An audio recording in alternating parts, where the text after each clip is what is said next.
नमस्कार बच्चों, आप सभी का स्वागत है आपके अपने यूट्यूब चैनल होम साइंस में, जहाँ पे आज आप सभी देखने वाले हैं एमए थर्ड सेमेस्टर की क्लास और आप सबका पेपर थर्ड है।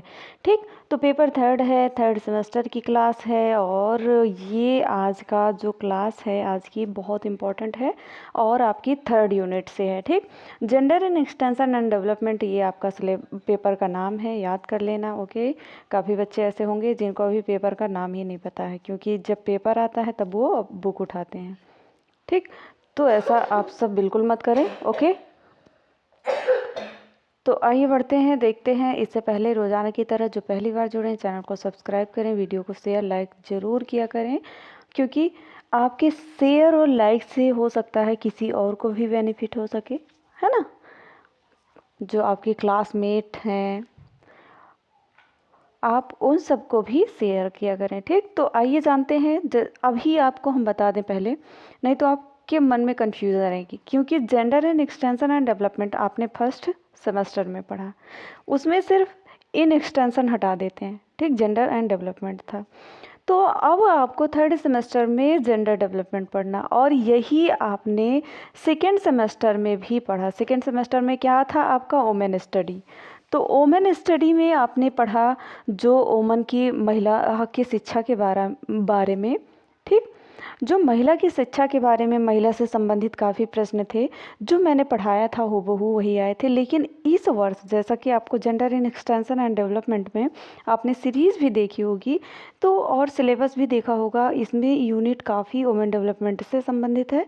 ठीक, महिला शिक्षा से, महिला विकास से। ओके, तो महिला शिक्षा से संबंधित है और महिलाओं से संबंधित जितने भी इन्वॉल्व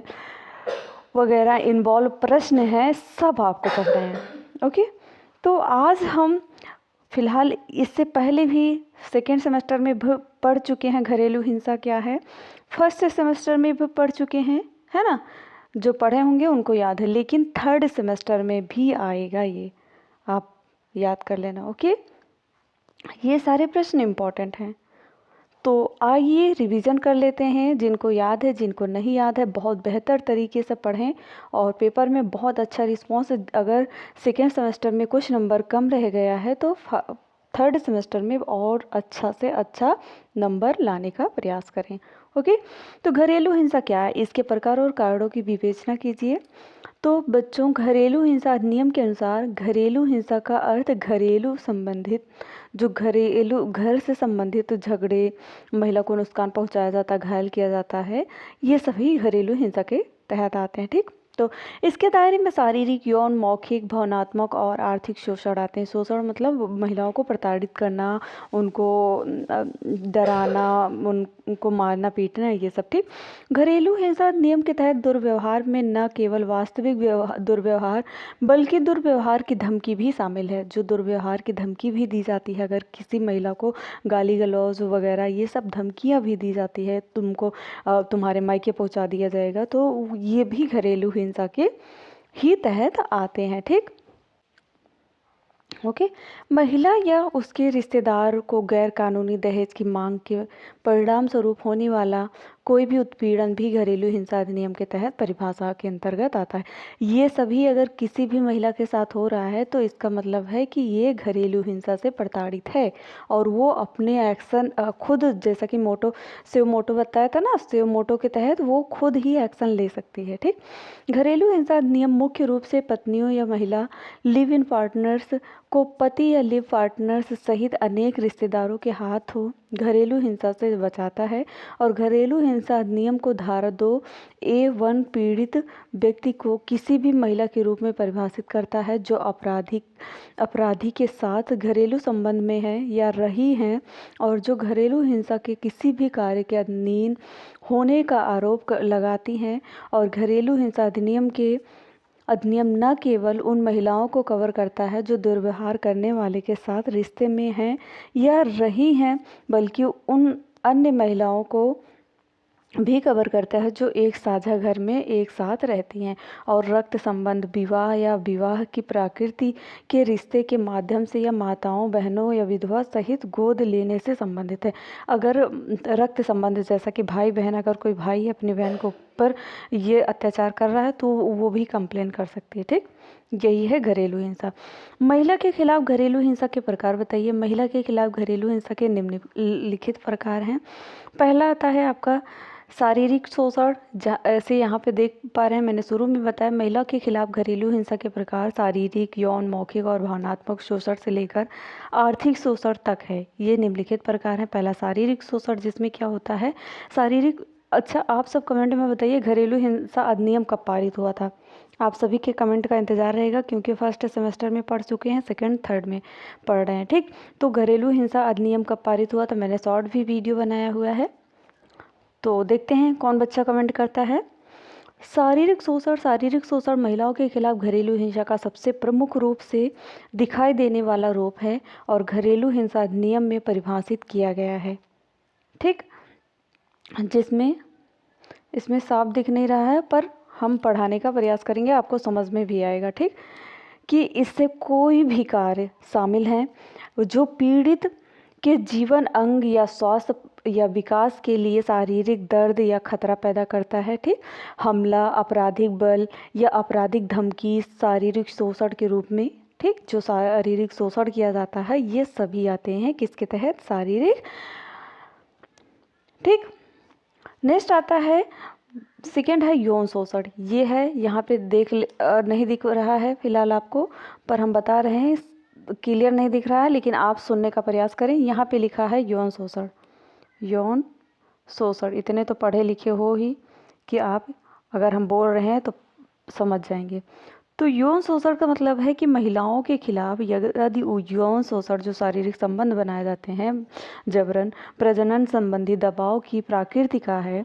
आमतौर पर मैरिट्स रेप, ठीक, नॉन मैरिड रेप्स को यौन शोषण के दायरे में आना चाहिए। ठीक, हालांकि जो वैवाहिक बलात्कार तब तक गैर कानूनी नहीं है, जो वैवाहिक जीवन में जी रहे हैं, जो मैरिटल हैं, वो तब तक गैर कानूनी नहीं है जब तक कि पत्नी की आयु 15 वर्ष से कम ना हो। ठीक, अगर 15 वर्ष से पत्नी की आयु कम है तो वो गैर कानूनी रहेगा। ठीक, घरेलू हिंसा अधिनियम के अनुसार यौन शोषण यौन प्रकृति का कोई भी दुर्व्यवहार है जो किसी महिला को गाली देता है, अपमानित करता है या अन्यथा किसी महिला की गरिमा का उल्लंघन करता है, तो ये यौन शोषण के अंतर्गत आता है। इस पे एक्शन ले सकती है कोई भी महिला। ओके, नेक्स्ट आता है सेकेंड है मौखिक और भावनात्मक दुर्व्यवहार। ये बहुत ही भद्दा है। ठीक, क्योंकि इसमें कुछ ऐसे ऐसे गालियाँ दी जाती हैं जो आपके लिए बहुत, अगर आप वही गालियाँ, हम आपको भविष्य में प्रेजेंट टाइम में बता रहे हैं, अगर कोई आपके साथ गाली गलौज कर रहा है, आप कुछ बोल नहीं रही हैं, बार बार आपको धमकी दे रहा है, गाली गलौज कर रहा है, तो आप उस पर स्यो मोटो कर सकते हो, अर्थात स्वतः एक्शन ले सकते हो। ठीक, और उससे आप घरेलू हिंसा के खिलाफ उसके ऊपर रिपोर्ट भी लिखा सकते हो अगर आप से ऐसा किया जा रहा है दुर्व्यवहार। ठीक, मौखिक और भावनात्मक दुर्व्यवहार। मौखिक दुर्व्यवहार में महिलाओं के खिलाफ घरेलू हिंसा के दौरान घरेलू संबंधी द्वारा किए गए टिप्पणी, धमकियां शामिल हैं। मौखिक दुरुपयोग आगे चलकर भावनात्मक दुर्व्यवहार और मानवाधिकार के दृष्टिकोण से घरेलू हिंसा के एक अविश्वसनीय रूप से सामान्य रूप में ले जाते हैं। अभी तक किसी ने कमेंट नहीं किया है तो बता दें, इसका आंसर होगा जो मैंने अभी प्रश्न दिया था, घरेलू हिंसा अधिनियम कब पारित हुआ था। घरेलू हिंसा अधिनियम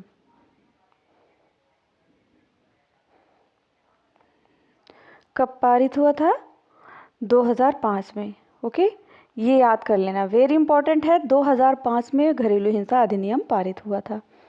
ठीक, सामान्य रूप से में ले जाता है। मौखिक और भावनात्मक दुर्व्यवहार का संयोजन मनोवैज्ञानिक दुर्व्यवहार की ओर ले जाता है, जिससे महिलाएं क्या होती हैं, साइको पीड़ित हो जाती हैं, उनका मानसिक संतुलन ठीक नहीं रहता है और एक महिला के आत्म मूल्य की भावना को मिटा देता है। ये बहुत ही खतरनाक होता है, भावना से संबंधित है ना, भावनात्मक दुर्व्यवहार होता है।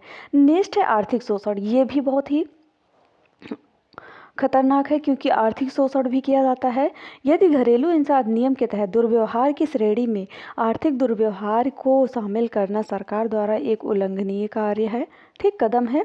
आर्थिक दुर्व्यवहार को आमतौर पर पीड़ित और उसके बच्चों की को वित्तीय संसाधन संपत्ति के उपयोग से वंचित करने या वंचित करने की धमकी के रूप में वर्जित किया जाता है। अगर किसी महिला के बच्चे हैं और वो घरेलू हिंसा के तहत वो प्रताड़ित की जा रही है, उसे आर्थिक शोषण किया जा रहा है, उसको पैसे उसकी ज़रूरतों को पूरा नहीं किया जा रहा है, वंचित किया जा रहा है, उसकी प्रॉपर्टी से जो जिस घर में रह रही है उस प्रॉपर्टी से भी वो वंचित नहीं हो सकती, क्योंकि वो उस पे उसका अधिकार रहता है, ठीक। हर व्यक्ति के समान उसका भी अधिकार रहता है, ठीक। तो आर्थिक शोषण बिल्कुल नहीं किया जा सकता है महिला के साथ।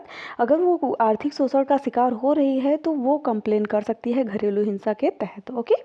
तो ये सरकार के द्वारा बहुत ही अच्छी व्यवस्था रखी गई, कानून रखा गया, नियम बनाया गया जो घरेलू हिंसा अधिनियम था, ठीक। अब आइए हम लोग जानते हैं कि भारत में घरेलू हिंसा के कारण क्या हैं। अभी तो जाने घरेलू हिंसा क्या है, किन किन क्षेत्र किस किस माध्यम से होता है, किस तरह से होता है, किस किस टॉपिक पर, है ना, क्या है आपने जाना प्रकार के इसके प्रकार के बारे में। अब इसके हम जानेंगे कारण क्या हैं, ओके। वेरी इंपॉर्टेंट है, लाइक शेयर कर दीजिए, अभी तक लाइक शेयर नहीं किया है। तो ऐसा कोई एक समान या एकल कारण नहीं है, कई कारण होते हैं घरेलू हिंसा के, ठीक। ऐसा कोई एक समान या एकल कारण नहीं है जो घरेलू हिंसा की ओर ले जाता है। यह विभिन्न सामाजिक, व्यवहारिक, ऐतिहासिक, धार्मिक और सांस्कृतिक कारकों का एक संयोजन है जो महिलाओं के खिलाफ घरेलू हिंसा को क्या करता है, बढ़ावा देता है। फर्स्ट आता है सामाजिक एंड व्यवहारिक कारक। सामाजिक एंड व्यवहारिक कारक, जी हाँ, बिहेवियरल और सोशल, ये दोनों बहुत ही घातक होते हैं क्योंकि समाजशास्त्रीय, व्यवहारिक और सांस्कृतिक कारकों में क्रोध के मुद्दे, आक्रामक रवैया, गरीबी, आर्थिक कठिनाइयाँ, अधिक कठिनाई, स्थिति में अंतर, नियंत्रण, प्रभुत्व, प्रकृति, नशीली दवाओं की लत, पालन पोषण और मनोवैज्ञानिक अस्थिरता, ये दुर्ध्रुवीयता, अवसाद, तनाव आदि। ये अवसाद का मतलब होता है डिप्रेशन, ठीक। ये सभी आते हैं जैसे कारक शामिल है। अभी हम आपको बताएं जैसे कि आक्रामक रवैया, अचानक से क्रोध में व्यक्ति आक्रामक रवैया करने लगता है, बदल जाता है अचानक से। गरीबी भी आता है, घरेलू हिंसा, गरीबी के कारण भी महिलाओं को प्रताड़ित करने लगता है कोई व्यक्ति। अधिक कठिनाई, जब अधिक कठिनाइयाँ आने लगती है व्यक्ति के परिवार में, तो महिलाओं के ऊपर उतारने लगता है अपनी कठिनाइयों का सारा शोषण करने लगता है। और स्थिति में अंतर, कभी कभी स्थिति उतार चढ़ाव होता रहता है, तब भी होता है। प्रभुत्व, प्राकृतिक, नशीली दवाओं की लत, जो वो ड्रिंक वगैरह करते हैं ना, शराब पीना, नशीली दवाएं लेना, ये सब भी महिला को, जब अगर व्यक्ति इस नशीली दवाओं की लत लग जाती है और ड्रिंक कर लेता है, तो वो किसी को पहचानता नहीं है। अपनी फैमिली में जो पत्नी होती हैं, परिवार में किसी को भी वो किसी का भी शोषण कर सकता है, उसे क्या करता है, वो घरेलू हिंसा के तहत आता है। अगर आपके फैमिली में कोई नशा कर रहा है तो आप घरेलू हिंसा के तहत आता है। अगर उसकी फैमिली है, जैसे कि आप देखते हो ना मूवी वगैरह में, है ना, नशीली दवाओं की लत लग जाती है तो वो अपने बीवी को आता पीटता है दवा खाने के लिए, उसकी ज़रूरत वगैरह ड्रिंक करने के लिए, है ना। तो ये सब ही आते हैं। अगर ऐसा आपके साथ कोई कर रहा है तो आप उस पर एक्शन ले सकती हो घरेलू हिंसा के तहत, ठीक। पालन पोषण, मनोवैज्ञानिक अस्थिरता, अवसाद, ज़्यादा अधिक डिप्रेशन में आ जाता है व्यक्ति, तब भी ये ऐसे कार्य करने लगता है। दूसरों के बीच में व्यवहार संबंधों पर या भरोसे की कमी होना, वैवाहिक जीवन में एक दूसरे पर शक करना, इससे भी क्या होता है, घरेलू हिंसा का शिकार होने लगती हैं महिलाएं, ठीक। ये सभी योगदान होते हैं। सेकंड आता है आपका ऐतिहासिक कारक। ऐतिहासिक कारक में जैसे कि ऐसे कारक हैं जिसमें पितृ सत्ता और श्रेष्ठता की अंतर्निहित बुराइयों से लगाया जा सकता है, जो पुरुष के 20 सदियों से चली आ रही हैं, ठीक। अगर कहा जाता है ना इनका पिता ही ऐसा था तो ये बेटा भी ऐसा है ना। तो ये सब भी कारक हो सकते हैं। धार्मिक कारक जिसमें महिलाओं पर सर्वोच्च वर्चस्व, ओके, यहाँ वर्चस्व है। महिलाओं पर वर्चस्व का एक सूक्ष्म रूप यदि प्रत्यक्ष और स्पष्ट नहीं है तो धार्मिक संस्कारों में परिलक्षित होता है और यह महिलाओं के खिलाफ घरेलू हिंसा के ऊपर अपराध में भी योगदान देता है। सांस्कृतिक कारक इसमें क्या होता है? घरेलू हिंसा के लिए जो अग्रणी सांस्कृतिक कारकों के में एक पुरुष बच्चे की इच्छा शामिल है, जिसमें जागरूकता की कमी और अंतर्निहितता पुरुष श्रेष्ठता से उत्पन्न होती है और ये घरेलू हिंसा का कारण बनते हैं। ठीक, उसके बाद यह जुनून महिला के खिलाफ घरेलू हिंसा का अपराधीकरण कारक है करता है और यह कारकों की एक विस्तृत सूची नहीं है और घरेलू हिंसा के पीछे प्रेरणा या ट्रिगर भिन्न हो सकते हैं। ये बहुत ही क्रिटिकल है क्योंकि दहेज बहुत ही, इससे ज़्यादातर आप देखने को मिल रहा है कि दहेज के कारण घरेलू हिंसा का शिकार हो रही हैं महिलाएं। ठीक, लड़कियां।